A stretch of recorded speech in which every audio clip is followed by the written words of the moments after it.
నమస్కారం. ఐటీవీ వార్తలకు స్వాగతం. ముందుగా వార్తల్లోని ముఖ్యాంశాలు. కల్తీ నెయ్యి వ్యవహారంలో హెరిటేజ్ పై ఆరోపణలను తీవ్రంగా ఖండించిన సీఎం చంద్రబాబు. అసెంబ్లీలో పవర్ పాయింట్ ప్రజెంటేషన్ ద్వారా వాస్తవాల వెల్లడి. హెరిటేజ్ ప్రభుత్వానికి ఎలాంటి ఉత్పత్తులు సరఫరా చేయలేదని స్పష్టం.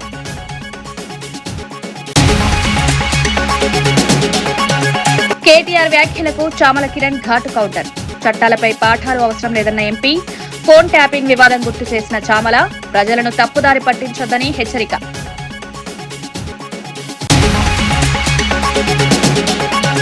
తిరుచానూరులో హిందూ సాంప్రదాయ ప్రకారమే జరిగిందని భూమన స్పష్టీకరణ. బైబిల్ పట్టుకున్న చంద్రబాబు, ముస్లిం వేషంలో లోకేష్ ఫోటోలను ప్రస్తావించిన భూమన.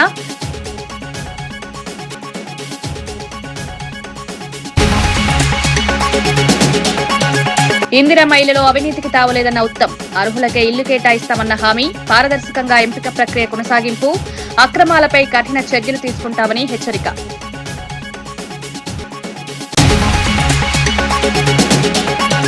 బీఆర్ఎస్ నేత కేటీఆర్ చేసిన వ్యాఖ్యలపై భువనగిరి ఎంపీ చామల కిరణ్ కుమార్ రెడ్డి తీవ్రంగా స్పందించారు. సీఎం రేవంత్ రెడ్డి, డీజీపీకి చట్టాలపై కేటీఆర్ పాఠాలు చెప్పాల్సిన అవసరం లేదని మండిపడ్డారు. బీఆర్ఎస్ పాలనలో జరిగిన ఫోన్ ట్యాపింగ్ వివాదాన్ని ప్రస్తావిస్తూ సొంత అల్లుడి ఫోన్ కూడా ట్యాప్ చేశారని కవిత చెప్పిన విషయాన్ని గుర్తు చేశారు. చట్టాల గురించి మాట్లాడే ముందు తమ పాలనలో జరిగిన ఘటనలను గుర్తు చేసుకోవాలని సూచించారు. ప్రజలను తప్పుదారి పట్టించే ప్రయత్నాలు మానుకోవాలని హెచ్చరించారు. ప్రభుత్వం చట్టబద్దంగా పనిచేస్తోందని స్పష్టం చేశారు. రాజకీయ ఆరోపణలతో గందరగోళం సృష్టించడం సరికాదన్నారు. పగటి కల్లాలు కనాల్సిందే. ఎందుకంటే నిన్నగాక మొన్న జరిగిన మున్సిపల్ ఎన్నికలలో మన పరిస్థితి ఏందో అర్థమైపోయింది. అంతకుముందు జరిపిన గ్రామ పంచాయతీలు అర్థమైపోయింది. అంతకుముందు పార్లమెంట్ లో గుండుసున్నా వచ్చింది. ఇప్పుడు మీరు 3 ఏళ్లలో అధికారంలోకి వస్తారు. వచ్చిన తర్వాత మీరు ఒక రెడ్ బుక్ పెడతారు. మీకు రెడ్ బుక్ ఎందుకు, పింక్ బుక్ పెట్టుకోండి. పింక్ బుక్ అయితే బాగుంటది, మీరు పింకీలు రాసుకోవడానికి. కాబట్టి మీరు మీ హయాంలో ఏదైతే ఫోన్ ట్యాపింగ్ కేసు ఈ రోజు నడుస్తుందో, అధికారం దుర్వినియోగానికి ఈ మొత్తం ప్రపంచంలోనే ఎవరు తన గూగుల్లో కొడితే ఎవడు అధికార దుర్వినియోగం చేసిన రాజకీయంలో అంటే మీ పేర్లే వస్తాయి. ఎందుకంటే పోలీసులను ఏ విధంగా వాడుకుర్రు, ప్రైవేట్, ఆఖరికి మీ ఇంట్లో మీ సొంత చెల్లె ఈరోజు చెప్పాల్సిన పరిస్థితి వచ్చింది. కేసీఆర్ గారు సొంత అల్లుని ఫోన్ నే ట్యాపింగ్ చేయించినారు. కాబట్టి పోలీసులను మిస్యూజ్ చేసిన దాంట్లో మిమ్మల్ని మించినోళ్లే లేరు. కాబట్టి మీరు రెడ్ బుక్ పెట్టుకున్నా, పింక్ బుక్ పెట్టుకున్నా, ఇంకా జీవితంలో మళ్ళీ అధికారంలోకి వస్తామన్న దరిద్ర ఆలోచన మీకు వచ్చినా వర్కౌట్ కాదు. ఎందుకంటే మీ దరిద్ర పాలనను చూసి ప్రజలు మిమ్మల్ని పర్మనెంట్ గా ఇంటికి పంపించారు. కాబట్టి మీరు చేసినటువంటి దౌర్జన్య పాలన, మీరు మిస్యూజ్ చేసినటువంటి పోలీసులను మేము మిస్యూజ్ చేస్తలేము. ఏదైతే రాజ్యాంగ పట్ల మాకు మర్యాద ఉందో, చట్టం తన పని తాను చేసుకుంటుంది తప్ప మీ లెక్క చట్టాన్ని చుట్టం చేసుకోలేదు కేటీఆర్ గారు, అర్థం చేసుకోండి. తన కూతురు వివాహం హిందూ సాంప్రదాయ ప్రకారం జరిగిందని భూమన కరుణాకర్ రెడ్డి తెలిపారు. తిరుచానూరులో అమ్మవారి సాక్షిగా 30,000 మంది అతిథుల సమక్షంలో పెళ్లి జరిగిందన్నారు. ఈ వేడుకకు బాలకృష్ణ, రామ్మూర్తి నాయుడు కూడా హాజరయ్యారని పేర్కొన్నారు. వివాహంపై వస్తున్న విమర్శలకు ఆయన కౌంటర్ ఇచ్చారు. వ్యక్తిగత విషయాలను రాజకీయంగా వాడుకోవడం సరికాదన్నారు. కుటుంబ వేడుకలను వివాదాలుగా మలచడం తగదని విమర్శించారు.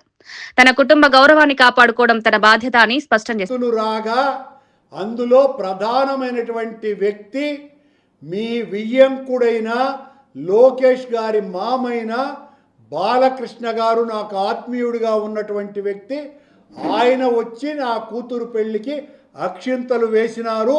అలాగే మీ తమ్ముడు, నా స్నేహితుడు నారా రామ్మూర్తి నాయుడు కూడా ఆ పెళ్లికి వచ్చినారు. ఆ పెళ్లికి ఆనాడున్నటువంటి దాదాపు 13 మంది హైకోర్టు న్యాయమూర్తులు వచ్చినారు. నేను నా కూతురు పెళ్లిని హిందూ సాంప్రదాయం ప్రకారమే చేసినానని ఆ దేవదేవుని సాక్షిగా ప్రమాణం చేస్తున్నా. నా వియ్యంకులు చేసినటువంటి పెళ్లికి నేను నా కూతురు తండ్రిగా హాజరైనాను. ఇక్కడేం దాచుకొన్నాను, మీలాగా అబద్ధాలు చెప్పేటువంటి మనిషిని కాదు. నా కూతురు పెళ్లి నేను హిందూ సాంప్రదాయం ప్రకారం ఆలయ ప్రధాన అర్చకుడి దగ్గర నుంచి తిరుమల వేద పారాయణదారులందరూ వచ్చి నా కూతురు అల్లుడిని ఆశీర్వదించినారు దేవదేవుని సాక్షిగా. ఆ పెళ్లిలో వేద మంత్రోచ్చారణల మధ్యన నా కూతురి పెళ్లి జరిపినాను. మీరు శాసనసభలో ఆ ఫోటో వేసి నన్ను క్రిస్టియన్గా మీరు చూపిస్తే చంద్రబాబు గారు ఇదిగో మీరు బైబిల్ పట్టుకొని ఉన్నారు, మీరు బైబిల్ పట్టుకున్నారు కాబట్టి నేను క్రిస్టియన్ అంటే, నన్ను క్రిస్టియన్ అంటున్నారు కదా మీరు, మరి మీరు బైబిల్ పట్టుకున్నారు. ఇదిగో ఒకటి కాదు, రెండు కాదు, సాక్ష్యాలు కోకొల్లలుగా ఉన్నాయి, కోకొల్లలు. ఇంతే కూడా కాదు, మీరు అసలు హిందువే కాదు ముస్లిం అంటే ఎట్లా ఉంటుంది? చంద్రబాబు గారు ఈ ఫోటోలను చూసి మరి పవన్ కళ్యాణ్ గారు మూడవ భార్య ఓ క్రిస్టియన్ కదా, మరి పవన్ కళ్యాణ్ గారు సనాతన ధర్మ పరిరక్షకుడిని పెద్ద హిందువునని చెప్పుకుంటున్నారే, మరి ఆయన్ను క్రిస్టియన్ అనండి, మరి నన్ను ఎలా అంటారు క్రిస్టియన్ అని?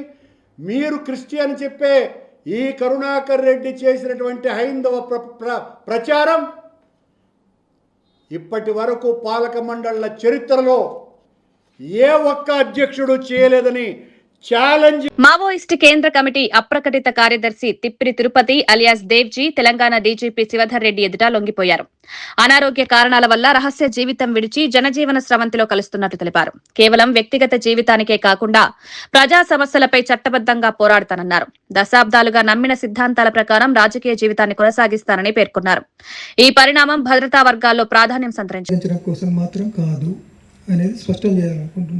ప్రజల సమస్యలపైన చట్టబద్ధ పద్ధతుల్లో అంటే లీగల్ ఫ్రేమ్వర్క్లో పనిచేయాలని నిర్ణయించుకున్నాను నేను.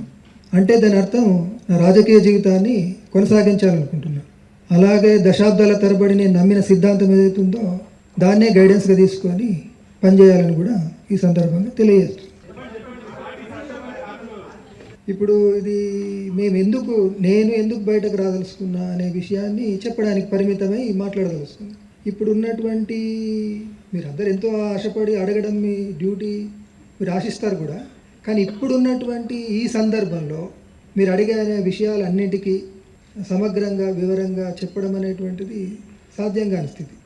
అలాంటి స్థితిలో నేను ఏ ఒక్క వాక్యం మాట్లాడినా అది అపార్థాలకు, అపోహాలకు, అనవసరపు చర్చలకు దారితీస్తుంది.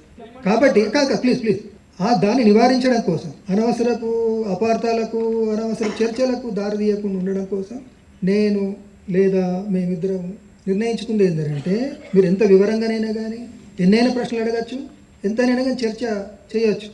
దానికోసం మేము తగినంత సమయం కేటాయిస్తాం. ఇంటర్వ్యూల రూపంలో వాటన్నిటికి కూడా జవాబులు ఇస్తాం. కానీ ఈ సందర్భంగా ఈ తక్కువ సమయంలో మీరు అడిగే ప్రశ్నలకు చెప్పే జవాబు అది ఉపయోగపడదు అనేది ఈ స్థితిని అర్థం చేసుకుంటే బాగుంటుందని మీ అందరినీ అప్పీల్ చేస్తున్నాం. అదే అన్ని ప్రశ్నలకు కూడా విషయాలు మీరు చాలా అడుగుతారని తెలుసండి, అడగాలి కూడా. కానీ సందర్భం ఏంటిదంటే, నేను చెప్పాను అనుకోండి, మేము అడిగిన విషయానికి ఉదాహరణకు 15 నిమిషాలు చెప్పాలి, కానీ నేను 2 నిమిషాలు చెప్తాను. దాన్ని ఇంకో ప్రశ్నతో జోడించినప్పుడు అది అపార్థానికి దారితీసి వక్రీకరణకు గురి కాబడుతుంది. కాబట్టి అలాంటి స్థితిని అవాయిడ్ చేయడము ఈనాడు ఉన్నటువంటి పరిస్థితి రీత్యా రేపు నా రాజకీయ జీవితాన్ని కొనసాగించడం కోసం నేను నా రాజకీయ జీవితాన్ని కొనసాగించాలనుకుంటున్నాను. మీ ప్రశ్నలకు జవాబిచ్చే క్రమంలో నా రాజకీయ జీవితానికి సమస్యగా రాకూడదని ఫీల్ అవుతున్నా. వేరే ఉద్దేశం ఏం కాదు. ఇది మిమ్మల్ని అగౌరవపరచడానికో, మీ ప్రశ్నలు లెక్క పెట్టకుండా వివరించడం కోసమో చేస్తున్నటువంటిగా తీసుకోవద్దని కోరుతున్నాను, అప్పీల్ చేస్తున్నాను. రాష్ట్ర వ్యాప్తంగా ఉన్న 1332 మంది జైలు సిబ్బందికి జీతం ప్యాకేజ్ మేళా ద్వారా ప్రత్యేక బ్యాంకింగ్ సదుపాయాలు విస్తరించినట్లు జైళ్ల శాఖ డీజీ సౌమ్య మిశ్రా తెలిపారు. సిబ్బందికి సులభ రుణాలు, బీమా, ఇతర ఆర్థిక సేవలు అందుబాటులోకి తెచ్చినట్లు వెల్లడించారు. బ్యాంకింగ్ సేవలను సిబ్బందికి దగ్గర చేయడమే లక్ష్యమన్నారు. జైలు సిబ్బంది సంక్షేమానికి ప్రభుత్వం కట్టుబడి ఉందని పేర్కొన్నారు. ఆర్థిక భద్రతతో సిబ్బంది మెరుగైన సేవలు అందిస్తారని ఆశాభావం వ్యక్తం చేశారు.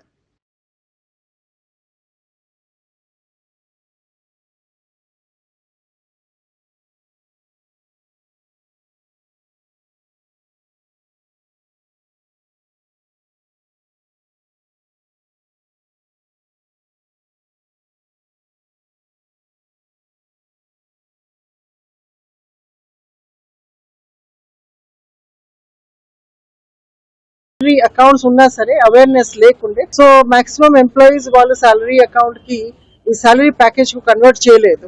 సో ఇది అవేర్నెస్ వచ్చిన తర్వాత ఎవ్రీ బ్యాంక్ ఒక లైజన్ ఆఫీసర్ పెట్టి బ్యాంక్ వాళ్ళకు కూడా పిలిపించి వాళ్ళు కూడా కోఆపరేట్ చేశారు. సో దాంట్లో మాకు సాలరీ ప్యాకేజ్ ఇప్పుడు 1332 ఎంప్లాయీస్ కి ప్రెజెంట్ డిపార్ట్మెంట్ లో సాలరీ ప్యాకేజ్ ఇవ్వడం జరిగింది. సో దీంట్లో వాళ్ళకి insurance facilities, health facilities, loan and మిగతా lifestyle privileges plus locker లో కన్సెషన్స్, ఇవి apart from that many other facilities కూడా వస్తుంది. వ్యాప్తంగా సంచలనం సృష్టించిన 547 కోట్ల సైబర్ క్రైమ్ కేసులో ప్రధాన నిందితుడు ఉడతనేని వికాస్ చౌదరిపై ఖమ్మం జిల్లా సత్తుపల్లి పోలీస్ స్టేషన్లో మరో కేసు నమోదైంది. భారీ స్థాయిలో ఆన్లైన్ మోసాలకు పాల్పడినట్లు ఆరోపణలున్నాయి. ఇప్పటికే పలుచోట్ల కేసులు నమోదు కాగా సత్తుపల్లిలో కూడా బాధితుల ఫిర్యాదు మేరకు కొత్త కేసు నమోదు చేశారు. మోసపోయిన వారికి న్యాయం చేయాలని పోలీసులు హామీ ఇచ్చారు. సైబర్ నేరాలపై ప్రజలు అప్రమత్తంగా ఉండాలని సూచించారు.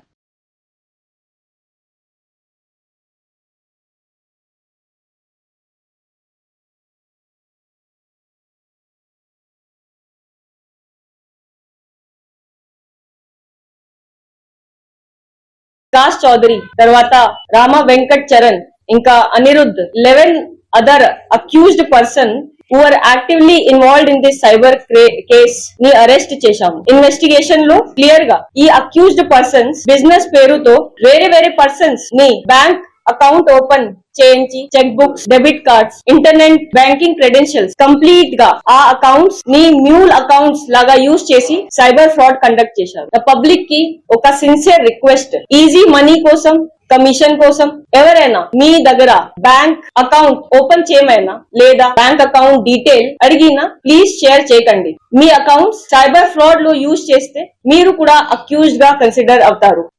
నగదు రహిత చికిత్స కోసం డిజిటల్ కార్డులు ఇస్తామన్న ప్రభుత్వం నిర్ణయంపై రాష్ట్ర ప్రభుత్వ ఉద్యోగులు, గెజిటెడ్ అధికారులు, కార్మికులు, పెన్షనర్లు హర్షం వ్యక్తం చేశారు. ఈ నిర్ణయం వల్ల ఆసుపత్రుల్లో చికిత్స పొందే సమయంలో ఆర్థిక భారం తగ్గుతుందన్నారు. ఉద్యోగుల ఆరోగ్య భద్రతకు ప్రభుత్వం తీసుకున్న ఈ నిర్ణయం సానుకూలమని సంఘాల ప్రతినిధులు పేర్కొన్నారు. పథకం అమలులో స్పష్టమైన మార్గదర్శకాలు జారీ చేయాలని కోరారు. కుటుంబ సభ్యులకు కూడా వర్తింపజేయడం ఉపశమనం కలిగించిందన్నారు. త్వరితగతిన కార్డులు పంపిణీ చేయాలని విజ్ఞప్తి చేశారు.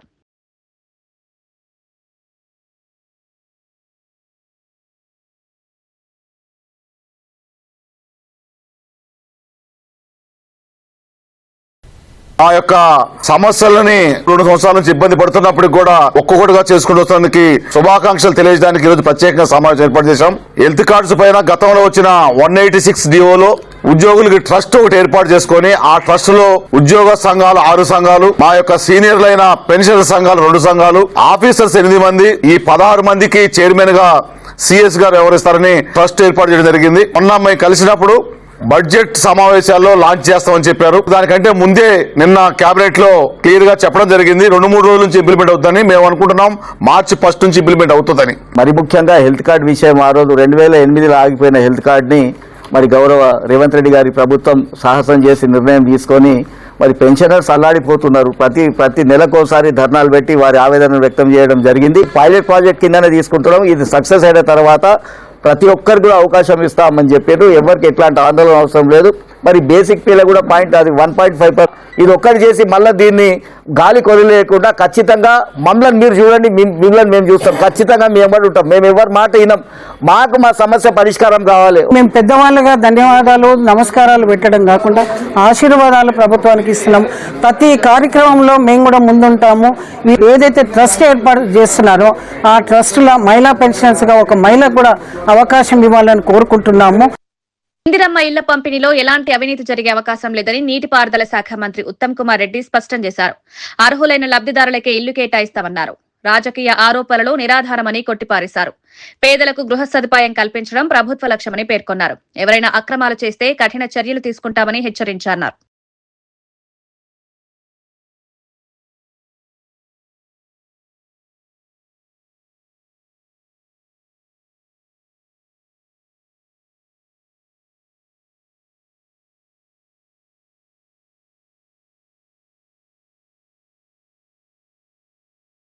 మొదటి వారంలో గౌరవ ముఖ్యమంత్రి గారిని ఈ యొక్క హౌసింగ్ కాలనీ ఇనాగ్రేషన్ చేయడానికి ఆహ్వానించబోతున్నాము. ఆహ్వానించే ముందు ఒకసారి చూసి ఆహ్వానించాలనే ఉద్దేశంతో ఈరోజు రావడం జరిగింది.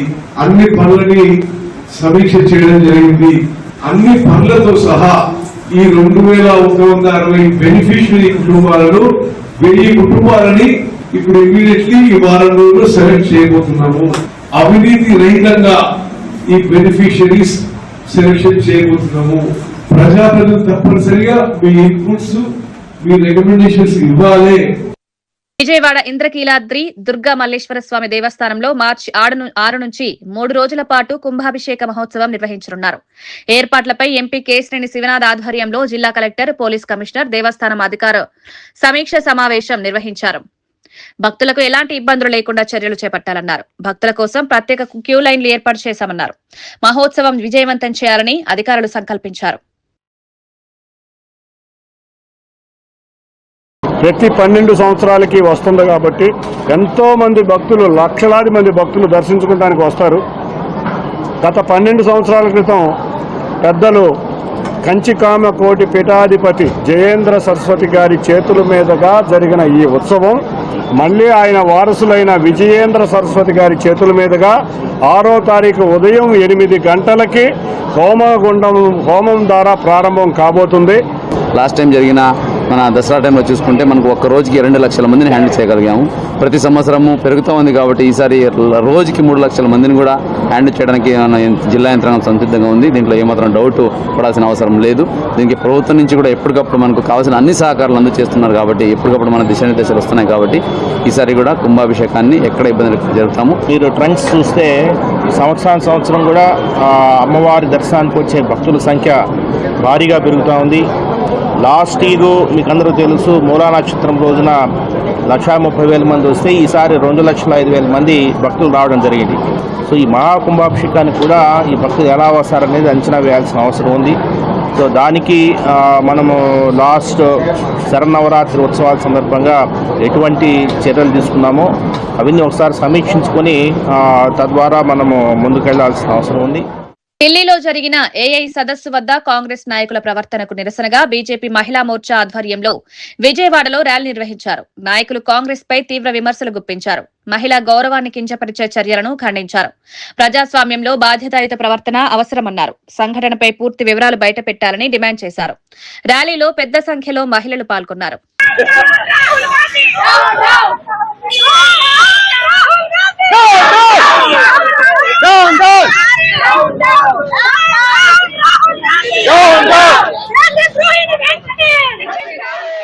భారతదేశంలో ప్రతిష్టాత్మకంగా జరగబోయే ఏఐ సమ్మిట్ ని మరి కాంగ్రెస్ చాలా దురుద్దేశంతో మరి వీళ్ళు 65 సంవత్సరాలు పరిపాలించిన ఇండియాని వీళ్ళు మరి ఎలా పరిపాలించారు అన్నది ప్రజలందరికీ చాలా అనుమానాస్పదంగా ఉంది. మరి ఏఐ సమ్మిట్ అనేది భారతదేశ అభివృద్ధి కోసం, లేటెస్ట్ టెక్నాలజీ కోసం భారతదేశానికి ఎంతో మంది ఎన్నో దేశాల నుంచి వచ్చి మరి మోడీ గారి చేస్తున్న సమయంలో వచ్చి ఇలాగా అర్ధనగ్ధంగా అధికార దొంగతనంగా వాళ్ళకి అర్హత లేని వాళ్ళు, రావటానికి అనుమతి లేని వాళ్ళు ఈ ఏఐ సమ్మిట్ ని అడ్డుకుంటూ అర్ధనగ్ధంగా ఉన్నారు. హెరిటేజ్ ఇందాపూర్ అంశంపై సీఎం చంద్రబాబు స్పందించారు. ఇందాపూర్ డైరీ అనేక సంస్థలకు కో మ్యానుఫ్యాక్చరింగ్ చేస్తుందని వివరించారు. హెరిటేజ్ సంస్థ ఎప్పుడూ తప్పుడు పనులకు పాల్పడదని స్పష్టం చేశారు. ప్రజల్లో అపోహలు, నాణ్యతా ప్రమాణాలు కట్టుదిట్టంగా పాటిస్తామని తెలిపారు. ప్రజల్లో అపోహలు సృష్టించవద్దని కోరారు. పారదర్శకతతో వ్యాపారం కొనసాగుతుందన్నారు. నేను రాజకీయాల్లో ఉంటాం. ప్రభుత్వంలో ఎక్కడ కూడా మీరు హెరిటేజ్ అనే పేరే రాకూడదు. ఏ దేవాలయం కానీ ప్రభుత్వ కార్యక్రమాలకు కానీ ఒక్క కేజీ కానీ ఒక్క లీటర్ కానీ మీరు ఇవ్వడానికి వీలు లేదని మేము అనుకున్నాం. దాని ప్రకారం ఇంతవరకు ప్రభుత్వంలో ఎక్కడా ఇవ్వనటువంటి సంస్థ హెరిటేజ్ సంస్థ. దేశం వీళ్ళు మాట్లాడతారు. దేశం మొన్న ఒకసారి మీరు సాక్షి పేపర్ చూస్తే ఎన్ని వందల కోట్ల రూపాయలు అడ్వర్టైజ్మెంట్ ఇచ్చుకున్నారు. భారతీయ సిమెంట్ మొత్తం ప్రభుత్వ కార్యక్రమాలకు అన్ని ఇచ్చుకునే పరిస్థితికి వచ్చారు. నేను అది మాట్లాడడం లేదు. ఇప్పుడు హెరిటేజ్ని తీసుకొచ్చారు. నేరస్తులు ఏ విధంగా దెబ్బతీయాలని ప్రయత్నం చేస్తారు అనేదానికి హెరిటేజ్ ఇదే డైరీ, ఇక్కడ జరిగింది గీ. ఏ విధంగా ముడిపెట్టచ్చునో ఆలోచించుకొని బొరుజల్లే కార్యక్రమాన్ని శ్రీకారం చుట్టారు. 20 లక్షల లీటర్ల పాలు ఎవ్రీ ఇయర్ వాళ్ళు చేసి ఎవ్రీ డే ఆపరేట్ చేస్తారు. వేయాలనుకుని డైరెక్ట్గా ఇచ్చి కానీ డొంక తిరుగుళ్ళు ఇంకో కంపెనీలు వేయాల్సిన పని లేదు. అది ఎట్టి పరిస్థితుల్లో జరగదు.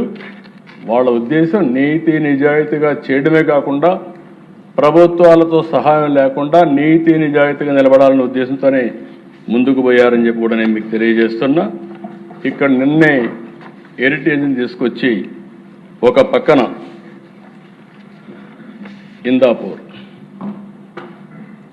ఇందాపూర్ డైరీలో హెరిటేజ్ గీని ఇండైరెక్ట్ గా వాళ్ళు ఇక్కడ ఇస్తున్నారు. ఇందాపూర్ డైరీకి హెరిటేజ్కి గీలో సంబంధం లేదు. ఈ కంపెనీ అధ్యక్ష పూణే దగ్గర ఉంటారు. వాళ్ళు అవుట్ సోర్సింగ్ కో ప్యాకింగ్ కో మ్యానుఫ్యాక్చరింగ్ చేస్తారు. కో మ్యానుఫ్యాక్చరింగ్ ఒకరికే కాదు, మదర్ డైరీకి చేస్తున్నారు, బిటానియాకి చేస్తున్నారు, హిందుస్థాన్ యూనిలివర్కి చేస్తున్నారు, ఆయుర్వేద గీ తయారు చేస్తున్నారు, పతాంజలికి ఇస్తున్నారు, లాక్టలిస్ చేస్తున్నారు, DMart, Reliance, Tata star, Domino's, Dodla, Hatsun, GBR, GRB, తర్వాత ఫైనల్గా వచ్చే కొందికి అమూల్ హెరిటేజ్కి ఇస్తున్నారు. అది హెరిటేజ్ కూడా చీజ్, యూహెచ్టి, ఎస్ఎంపి చేయించుకుంటున్నారు వాళ్ళ దగ్గర. అది కూడా కో మ్యానుఫ్యాక్చరింగ్. అలాంటిది అన్ని దిక్కల్లో వీళ్ళు చేసుకుంటారు అధ్యక్ష. దానికి తీసుకొచ్చి 4 రోజులు కడాన 5 మంది, 5 మంది అయ్యారు. రాజమండ్రిలో కల్తీ పాలు దాగా 5 మంది చనిపోతే అది కూడా చర్చించకుండా హౌస్ను స్టాల్ చేస్తే బాధ్యత కలిగిన ప్రభుత్వంగా ఈ హౌస్ లో కౌన్సిల్లో ఆ స్టేట్మెంట్ ఇచ్చింది ఎన్డీఏ ప్రభుత్వం. రెండో అధ్యక్ష, ఇంకొక పక్కన మీరు చూస్తే బోలే బాబా మిల్క్ ఫుడ్ ఇండస్ట్రీ, ఒకటి ఆర్గానిక్, ఒకటి మిల్క్ ఫుడ్ ఇండస్ట్రీ. వీళ్ళు కావాలని చెప్పి 2 కన్ఫ్యూజ్ చేసి బోలే బాబా మిల్క్ ఫుడ్లో వీళ్ళు పౌడర్ తీసుకుంటే దాన్ని కావాలని చెప్పి మాట్లాడితే వాళ్ళు we have never supplied ghee to TTD or any other temple in India అని కండెమ్ చేసి హెరిటేజ్తో ఉండే రిలేషన్ కూడా చాలా స్పష్టంగా చెప్తే అప్పటికి కూడా ఆపకపోతే అధ్యక్ష, ఓసారి కంపెనీలు ఎట్లుంటాయంటే ఢిల్లీ హైకోర్టుకు పోతే ఢిల్లీ హైకోర్టు మొత్తం రికార్డ్స్ చూసి ఇమ్మీడియట్గా డైరెక్షన్ ఇచ్చారు. సాక్షికి, న్యూస్ పేపర్ సాక్షికి, టీవీకి అందరికి ఇచ్చి ఎట్టి పరిస్థితుల్లో మీరు ఇవన్నీ పబ్లిసైజ్ చేయడానికి వీలు లేదని చాలా స్పష్టంగా ఆదేశాలు ఇస్తే ఇప్పుడు తిరిగి దొడ్డిదారిన కౌన్సిల్కి వచ్చి చెప్తున్నారు. నేను ఒకటే చెప్తున్నా, హెరిటేజ్ ఎప్పుడు కూడా అలాంటి తప్పుడు పనులు చెయ్యం, చాలా స్పష్టంగా చెప్తున్నా. అందులో కూడా దేవుని సమస్య దగ్గర చీటింగ్ చేసే పరిస్థితితో, తప్పులు చేసే పరిస్థితి ఉండదని చెప్పి కూడా నేను మీకు తెలియజేస్తున్నా. మీరు చేసిన తప్పుని తప్పించుకోవడానికి నాటకాలు ఆపండి, పవిత్రతను కాపాడండి, దేవాలయాల జోలికి రావద్దండి, హిందూ మనోభావాల్ని దెబ్బతీయద్దండి. మీరు డిఫరెంట్ ఆలోచనలు ఉండొచ్చు కానీ ఆ ఆలోచనలన్నీ ఇక్కడ జరగవు. ఆ విషయం మీరు గుర్తుపెట్టుకోవాల్సిందిగా మరొకసారి కోరుతున్నా. వాస్తవంగా అధ్యక్ష, నేను మొదటి రోజున మీరు చూసుంటారు, ఆ రోజు రిపోర్ట్ వచ్చినప్పుడు యాక్షన్ తీసుకోవాలనుకున్నాం. కార్మిక సంఘాల గుర్తింపు, విలీనం అంశాలు ప్రభుత్వ పరిశీలనలో ఉన్నాయని మంత్రి పొన్నం ప్రభాకర్ తెలిపారు. ఏ సమస్య అయినా చర్చల ద్వారా పరిష్కరించుకుందామని పిలుపునిచ్చారు. ప్రేరేపిత ఆందోళనలతో సంస్థను ఇబ్బంది పెట్టొద్దని సూచించారు. ఉద్యోగుల ప్రయోజనాలను దృష్టిలో ఉంచుకుని నిర్ణయాలు తీసుకుంటామని హామీ ఇచ్చారు. పరస్పర చర్యలతో ముందుకు సాగాలని కోరారు. ప్రభుత్వానికి సహకరించాలని సంఘాలకు విజ్ఞప్తి చేశారు. ఏ ప్రాంతమైనా నేను డీజీపీ గారితో కూడా మాట్లాడినా ఆ అంశం మీద కఠినంగా స్పందించి చర్యలు తీసుకోమని చెప్పి కోరుతూ, కుటుంబానికి అండగా ఈ రాష్ట్ర ప్రభుత్వం ఉంటుంది. ముఖ్యమంత్రి గారు కూడా నిన్న చెప్పినారు, ఎక్కడ కూడా ఇబ్బంది పడేటువంటి పరిస్థితి రాకుండా మీకు అన్ని రకాలుగా న్యాయం చేసేటువంటి విధంగా ప్రభుత్వ చర్యలు ఉంటాయని మనం చేస్తాం. ఆర్టీసీ కార్మికులు నా కుటుంబ సభ్యులు, ఈ ప్రభుత్వ భాగస్వామ్యులు. ఆర్టీసీ విలీనము, కార్మిక సంఘాలకు సంబంధించిన గుర్తింపు అనే అంశాలు ప్రభుత్వంలో పరిశీలనలో ఉన్నాయి. మిగతా అన్ని అంశాలను ఆర్టీసీ ఆర్థిక పరిస్థితి దృష్ట్యా ఒకటి నెరవేర్చుకుంటూ వస్తా ఉన్నాం. నేను ఆర్టీసీ కుటుంబ సభ్యులందరికీ విజ్ఞప్తి చేస్తా ఉన్నా, నేను మీ మంత్రిగా, మీ కుటుంబ సభ్యుడిగా, మీ తెలంగాణ ఉద్యమ భాగస్వామిగా ఏ సమస్యలైనా చర్చించి పరిష్కరించుకునే దిశలో మనం మాట్లాడుకుందాం. దయచేసి ఇటువంటి ఆందోళనలు, కొంత ప్రేరేపితమైనటువంటి ప్రొటెస్టులు జరగకుండా సంస్థను కాపాడుకుంటూ ప్రయాణికులకు సౌకర్యం కలిగిస్తూ సంస్థ పురోగతికి, కార్మికుల సంక్షేమానికి కృషి చేద్దాం. నేను మీతో కలిసి నేను కూడా ఒక విద్యార్థి నాయకుడిగా, కార్మికుల సమస్యల పట్ల అవగాహన కలిగిన వ్యక్తిగా మీకు మరొకసారి విశ్వాసాన్ని ఇస్తా ఉన్నా. నా డోర్స్ ఎల్లవేళలా మీ కుటుంబ పెద్దగా నేను నా యొక్క బాధ్యత నిర్వహిస్తాననే మాట మా ప్రభుత్వం గౌరవ ముఖ్యమంత్రి గారు కూడా స్పష్టంగా మీకు ఈ మాట చెప్పమన్నారు. నేను ఈ సందర్భంగా తప్పకుండా తెలంగాణ ప్రజాపాలన ప్రభుత్వం. వార్తలు ముగించే ముందు ముఖ్యాంశాలు మరోసారి. కల్తీ నెయ్యి వ్యవహారంలో హెరిటేజ్ పై ఆరోపణలను తీవ్రంగా ఖండించిన సీఎం చంద్రబాబు. అసెంబ్లీలో పవర్ పాయింట్ ప్రజెంటేషన్ ద్వారా వాస్తవాల వెల్లడి. హెరిటేజ్ ప్రభుత్వానికి ఎలాంటి ఉత్పత్తులు సరఫరా చేయలేదని స్పష్టం.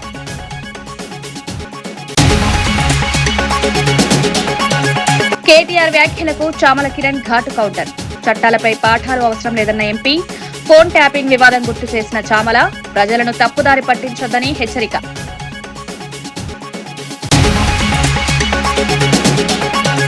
తిరుచానూరులో హిందూ సాంప్రదాయ ప్రకారమే జరిగిందని భూమన స్పష్టీకరణ. బైబిల్ పట్టుకున్న చంద్రబాబు, ముస్లిం వేషంలో లోకేష్ ఫోటోలను ప్రస్తావించిన భూమన.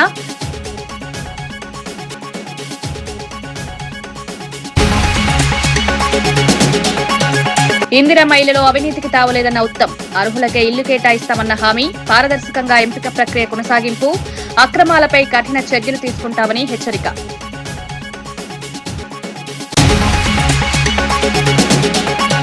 ఇవి ఈనాటి వార్తా విశేషాలు. మరో బులెటిన్లో మళ్లీ కలుద్దాం. నమస్కారం.